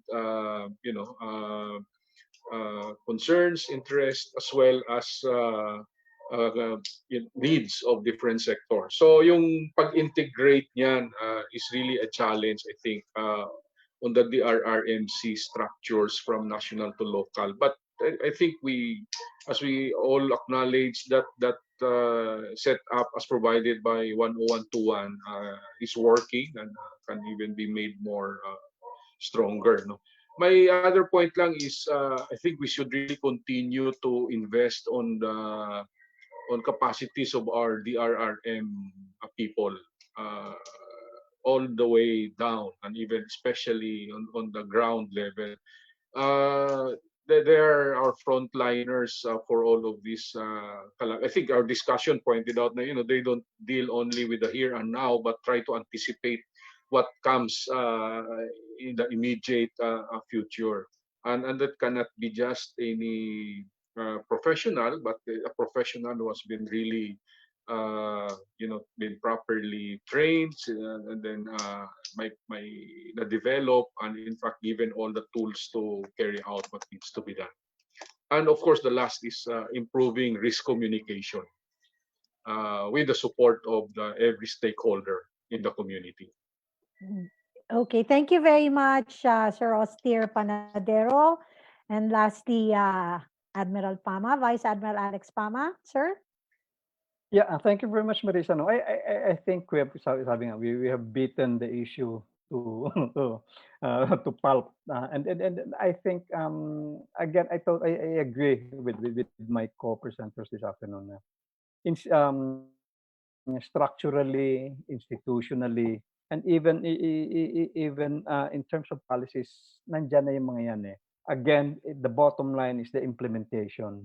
But in the implementation itself, hindi lang yung ito yung sinabi gagawin. I think one thing that we really, you may say it's conceptual, but one thing that really needs to be attained for us to get to the goal of resilience is the culture of resilience.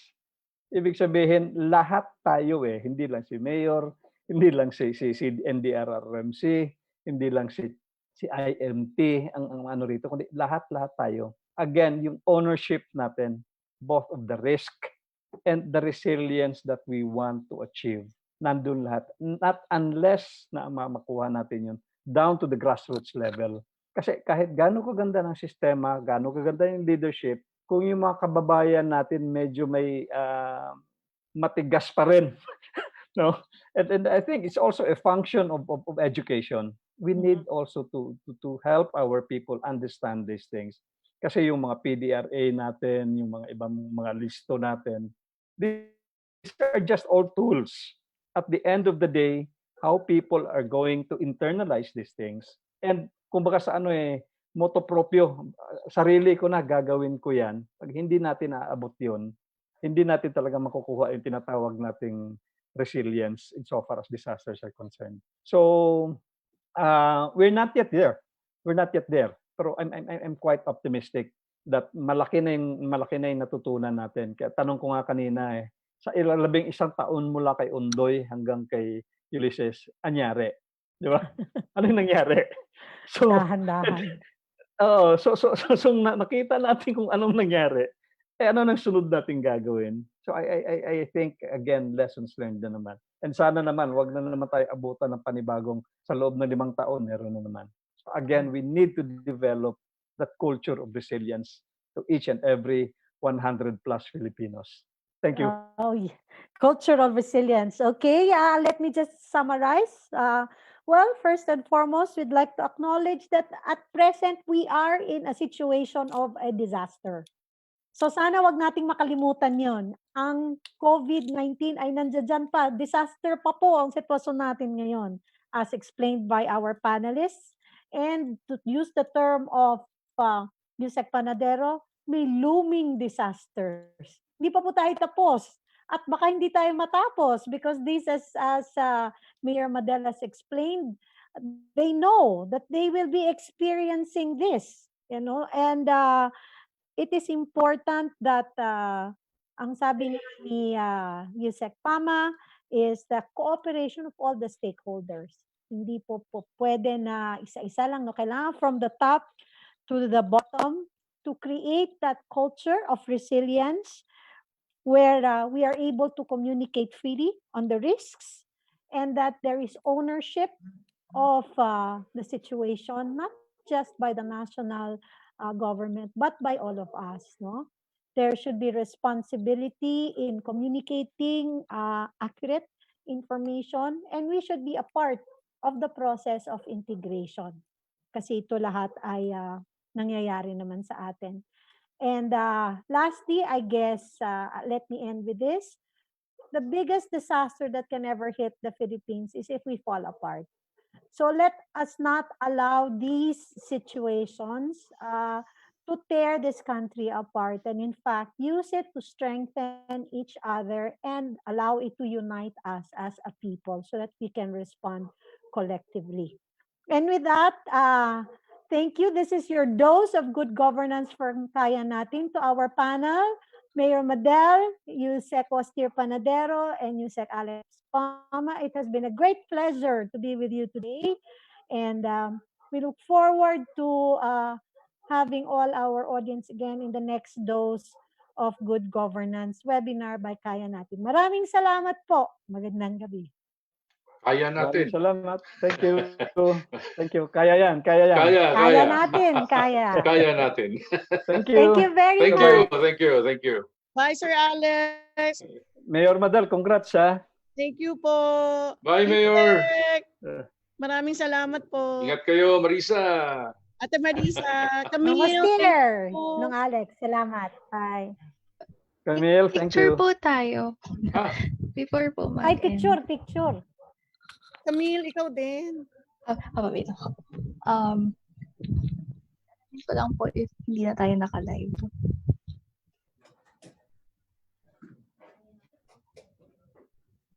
Lang po.